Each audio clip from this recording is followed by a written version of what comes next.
ಓಂ ಶ್ರೀ ಗುರು ಬುದ್ಧ ಬಸವ ಅಂಬೇಡ್ಕರ ಹಳ್ಳಯ್ಯ ನಮಃ. ನಾನು ಮಾದೇವಪ್ಪ ಯಲ್ಲಪ್ಪ ಅಮನ ಕಸ್ತೂರಿ, ಭವಿಷ್ಯಲಿಂಗ ಶ್ರೀ ಹವಾಮಲಿನಾಥ್ ಮಹಾರಾಜರ ಆಶ್ರಮ ಮನಗೂಳಿ, ತಾಲೂಕು ಬಸವನ ಬಾಗೇವಾಡಿ. ಶ್ರವಣ ಮಾಡುತ್ತಿರುವ ಎಲ್ಲ ಸದ್ಭಕ್ತರಿಗೆ ನನ್ನ ಶರಣಾರ್ಥಿಗಳು.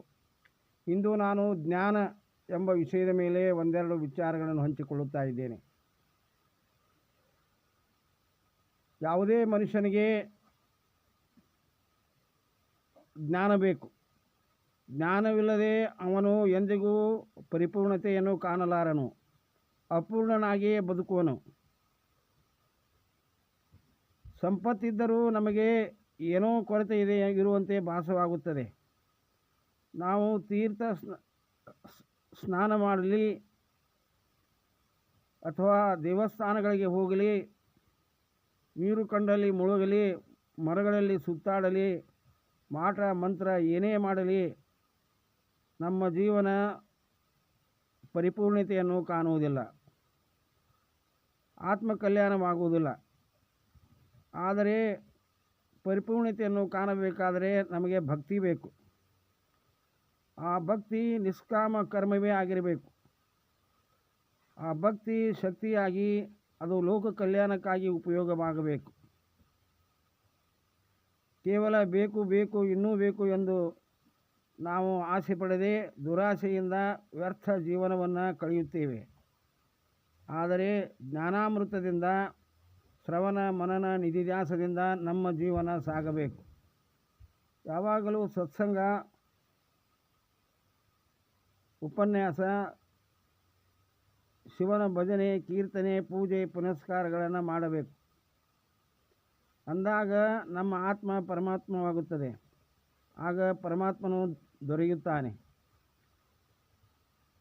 ಇನ್ನು ಶಿವತತ್ವ ಜ್ಞಾನವನ್ನು, ಬ್ರಹ್ಮಜ್ಞಾನವನ್ನು ಪಡೆಯಬೇಕು. ಅಂದರೆ ನಿಸರ್ಗವು ಹಾಕಿಕೊಟ್ಟ ನಿಯಮಗಳನ್ನು, ರೀತಿ ನೀತಿಗಳನ್ನು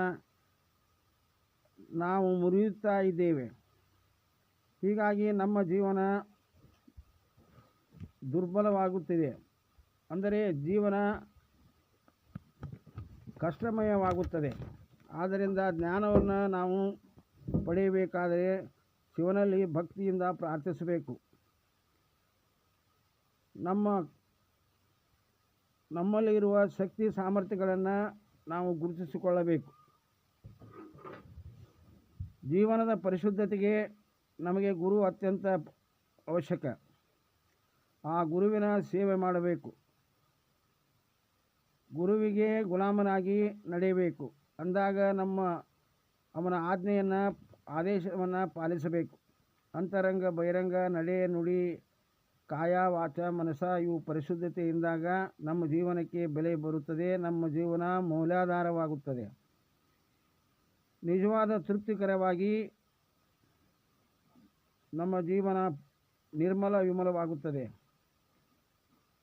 ಕೇವಲ ಸ್ವಾರ್ಥ ಅಭಿಲಾಷೆಗಳಿಂದ ಕೂಡಿದ್ದಾದರೆ ಅದು ನಿಷ್ಫಲವಾಗಿ ಎಲ್ಲಿಯೋ ಅಡ್ಡದಾರಿ ಹಿಡಿದು ವಿವೇಚನೆ ಇಲ್ಲದೆ ಬದುಕುತ್ತೇವೆ. ಹೀಗೆ ಆ ಭಗವಂತನ ಕೃಪೆಗೆ, ಕರುಣೆಗೆ ಪಾತ್ರರಾಗಬೇಕಾದರೆ ನಮಗೆ ಭಕ್ತಿ ಮಾರ್ಗ ಶ್ರೇಷ್ಠ.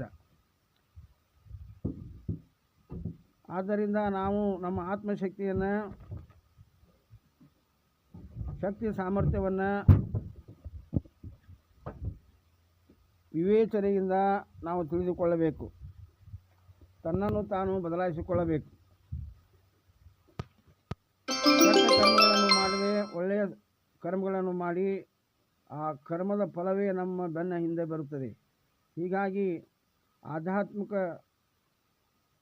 ಒಂದು ಪ್ರಚಂಡ ಬಿರುಗಾಳಿಯ ಮಧ್ಯದಲ್ಲಿ ನಮ್ಮ ಅಂತರ್ಜ್ಯೋತಿ ಹೊಳೆಯಬೇಕು. ಇನ್ನು ನಮ್ಮ ಜೀವನ ಸಮೃದ್ಧ ಜೀವನ ಪರಿಪೂರ್ಣತೆಯನ್ನು ಸಾಧಿಸಬೇಕಾದರೆ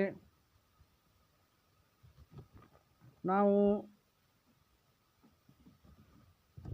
ದಿನನಿತ್ಯ ಪೂಜೆ ಪುನಸ್ಕಾರ, ಪ್ರಾರ್ಥನೆ, ಒಳ್ಳೆಯ ನಡತೆ, ಒಳ್ಳೆಯ ನುಡಿ, ಒಳ್ಳೆಯ ಭಾವ, ಒಳ್ಳೆಯ ಕರ್ಮಗಳನ್ನೇ ಹೊಂದಬೇಕು. ಕಾಯ ವಾಚ ಮನಸ್ಸದಿಂದ ನಮ್ಮ ಜೀವನ ಪರಿಪೂರ್ಣತೆಯನ್ನು ಕಾಣುತ್ತದೆ. ಆದ್ದರಿಂದ ನಾವು